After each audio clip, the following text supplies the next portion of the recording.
Hello everyone, thank you for being here today. Today I'm going to talk to you about the negative effects of excessive screen time on young and adolescent children. But first, let me introduce you to my audience today. We have Scott Shales, John Churchich, Nicole Barnes, Rick Moran, and Terry Rich is the one holding the camera. Thank you guys for joining me. So, like I said, today I'm going to talk to you about the negative effects of screen time on kids. So, children of today are spending less time being children. They're not playing in the dirt. They're not spending time building relationships, having sleepovers, and they're more spent on their phones and playing video games and just spending time on their tablets. And so the impact that this has had on their lifestyle has been astronomical. There's kids that are just spending since they're spending all their time doing that, they're not getting any sort of exercise, and they're having physical issues as well from emotional standpoint, mental standpoint. So although there hasn't been decades of research on this yet, the researchers who have spent time on it believe that there's definitely an issue to be concerned about. So first, I'd like to discuss with you the screen time itself. So the screen time hours itself is astronomical. The new family norm involves all members sitting around, if you're lucky, in the same room, and they're spending time, all of them are just looking at their devices.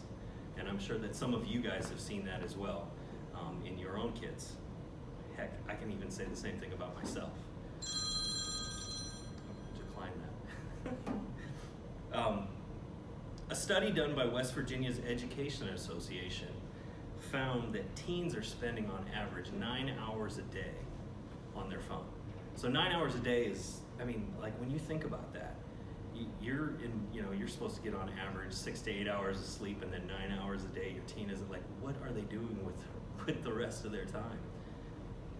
And tweens, which is another, it's for kids that are 8 to 12, they're spending 6 hours a day. That's from Common Sense Media as well. They have also talked about that. And I think that's crazy. That's a staggering number. We have seen such a dramatic increase in the time that we're spending on our phones, and it's not just with our kids in their own extracurricular time, but it's also at school as well. All of the time that they're spending on their phones, or not phones, but their tablets. My kids at their school spend time on their tablets as well. So there's just a lot of this time that's being spent. Additionally, a recent article found on Google suggests that teens are checking their phones on average 76 times a day. So I think that just speaks volumes that there's an issue here at this point. The social media sites, Snapchat, Twitter, Facebook, Instagram, it seems to be the one thing that our kids have preoccupied most of their time with. Just think about this for a second. 24 hours a day, and how much of that time is your kid spending doing something where they're engaging with others? Let's talk about the health effects. From a social standpoint, teens are losing the ability to have conversations with other people.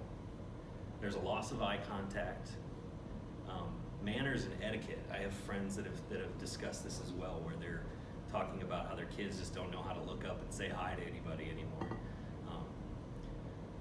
We're also seeing issues with loss of eye contact, basic conversation skills, and an impulse to bury themselves in their phone wherever they're at. Whether it's on the bus or it's in an office. People just like to spend, if they don't know the person who's sitting next to them, they're looking down into their phone. So how about from a mental or an emotional stance? We've also got issues with younger age children spending hours on social media, creating that perfect selfie. And, I can speak personally for my own daughter that they spend so much time not only creating the perfect selfie, but then going back in and touching it up as many different ways and doctoring it up until it's that perfect selfie, taking it 27 times, 28 times. So our kids are spending time making these outside comparisons with themselves and their friends on these sites. And these interactions are causing increased levels of depression and anxiety for these kids. Then on a physical note, on a recent special Diane Sawyer did on Screen Time, researchers have noted that there are signs that the excessive use has an effect on brain development.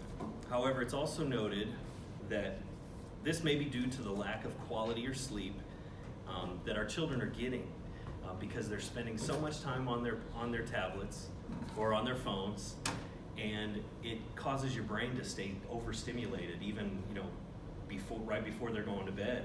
Even after they fall asleep, their brains still haven't shut off. So the gross amounts of screen time is reducing and eliminating the amount of good sleep that these kids are getting, which is also causing them to not stay very energetic or active. So they're losing physical exercise, and kids are just not just going outside and spending time getting that exercise that they need. So what can you do as a parent? I'd say limit the number of hours your child is spending on these devices. I'd also say do not let them use the screens up until at least an hour before they go to bed, because it gives them time to wind down and have a good night's sleep. But most importantly, do things as a family. Spend time where there's just, where you set aside time where phones are not allowed, or tablets are not allowed, or video games are not allowed, so that it allows the kids to learn these skills that they're missing out on, these social skills, conversation skills, how to have good relationships with others besides through social media, Facebook and Instagram.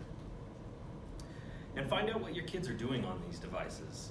There are parental controls that are out there, but there's a lot of sites that don't necessarily need parental controls, but kids are allowed to do and say things that they shouldn't probably be spending so much time doing. So those would be good things to do those would be things that you can do as a parent that will help your kids through this situation. So in closing, too much screen time can create unhealthy habits and lifestyles in our children. Keep in mind, our children learn a lot from the way that we teach them. We may have some soul searching to do on our own with how much time we spend on our phones and what our kids see. If they see that you'd rather spend your time on the phone, it might be something that they think is okay as well. Set limits, promote healthier habits with discussion, quality time, and physical exercise. Thank you.